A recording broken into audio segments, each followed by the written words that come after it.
I'm an electric car, and I'm pumped to tell you why I'm different from my elder siblings. You see, instead of guzzling down petrol or diesel, I thrive on pure electric juice. Yep, I've got batteries tucked inside me, ready to power up and zoom off without a hitch. So, how long does it take to charge me up?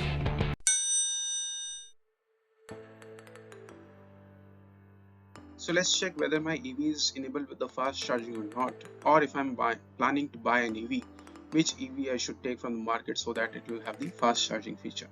So to do so, first we need to understand that the charging system is divided into three categories: level 1, level 2 and the DC fast charging. Level 1 specifically works on 120 volt, which is not suitable for India because in India we have the charging is of 230 volt single phase supply system, because our single phase works on the 230 volt. So this is not suitable for India. Therefore in India the level 2 charging system is applicable, which has a power rating of somewhere around, it starts from the 3 kilowatt and it can goes up to the maximum 7.2 kilowatt. To compare this with the existing home load, you can compare it with an AC, that 1.5 ton on an AC. If I'll have the two ACs simultaneously running, so that much minimum power is required in the level 2 charging, and the current can reach up to the 15 ampere in this charging system. And on 3.3 or 3 kilowatt charging system takes somewhere around 8 to 12 hours to charge my EV completely from 0 to 100%. And in the DC fast charging, the minimum voltage is required, which is the 400 volt if it is of 50 kilowatt charging system, whereas in India the commercially DC fast charging is also ranging from 35 kilowatt to going up to the 50 kilowatt. So here this 35 kilowatt is also works on battery size, which is having the voltage of 350 volt. So this is the mandatory requirement for DC fast charging, that my battery voltage rating should be somewhere around 400 volt or more than that, and it takes somewhere around 50 to 55 minutes to charge my EV up to the 80%. So therefore it gives the better social adaptability of an EV, because the social anxiety as of now is that where to charge the EV, because the charging infrastructure is limited at the present scenario, and also it takes longer time as compared to the filling the just gas or the petroleum products, because it can take only 5 minutes, whereas to charge an EV takes somewhere around more than a couple of hours on a level 2 charging system. So now it is easily understandable that my home charging system works on level 2, which takes the current up to the 15 ampere, and the size of that charging system can goes up to the 7.2 kilowatt. So it is somewhere around 4 ACs working simultaneously, and the current can also reach to the 30 ampere in this case if I'm working on the 7.2 kilowatt. However, the half of its capacity is mostly deployed in Indian scenario, which works on the 3.3 kilowatt, and it takes the current somewhere around the 15 ampere. Now let's understand the category of the EVs available commercially in the market and see that which EV is enabled with the fast charging and which EV I should buy if I'm doing a specific planning. So here I have taken the 4 model which is commercially available in the market, in the Indian market. So this is the number 1, which is the Tata Nexon EV. The number 2 is the MG ZS EV. Number 3 is Hyundai Ioniq 5, and the number 4 is the Kia EV6. So to understand that which EV is enabled with the fast charging, the Nexon battery voltage varies from 350 volt and it can goes with up to the maximum 400 volt over here.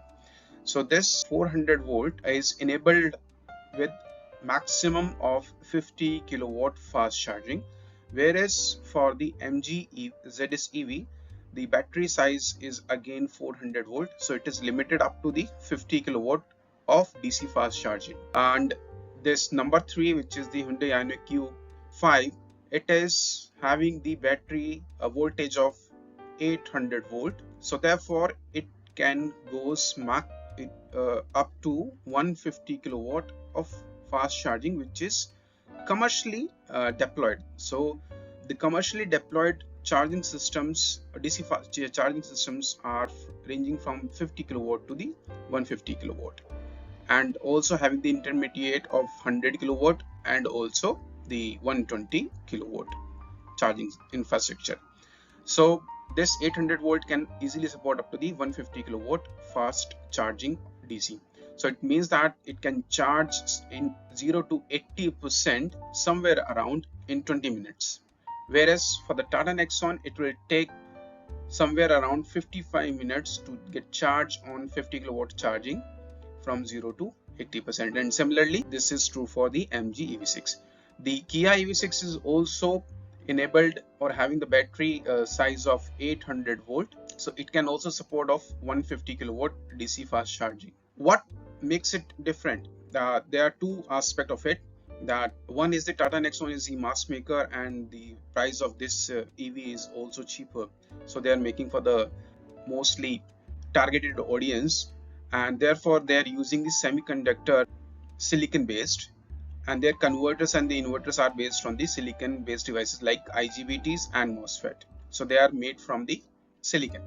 Whereas this is also similar to the my MG6, it is also deploying with the converters having with the semiconductor of silicon. Whereas the EV6 and the Hyundai, they both are having the converters made from silicon carbide and also gallium nitride, the combination of these two. So all the high segments EVs having the battery size of 800 volt are with the either silicon carbide or gallium nitride or combination of these two. So this types of semiconductor having the advantage of fast switching action and the low losses, and it can only shows its benefit above the 600 volt battery pack. So therefore the Nexon and the MG ZS EVs are limited with the charging, the DC fast charging. It can goes only up to the maximum 50 kilowatt of DC fast charging system. So next time you buy an EV, you just always take care of that what is the battery voltage rating and how the thermal management of the batteries is being deployed, because that is also a crucial aspect. In Tata Nexon only leverage the liquid cooling and also the other types of cooling, which is it's not more complex. Whereas if we are working on the high voltage and the fast charging, the current is reaching up to the 200 ampere or more than that. So in that case, we need to have a better thermal management of the batteries. So next time we buy an EV, we'll always keep remembering that what is the voltage rating and how much fast charging it can support. Thanks.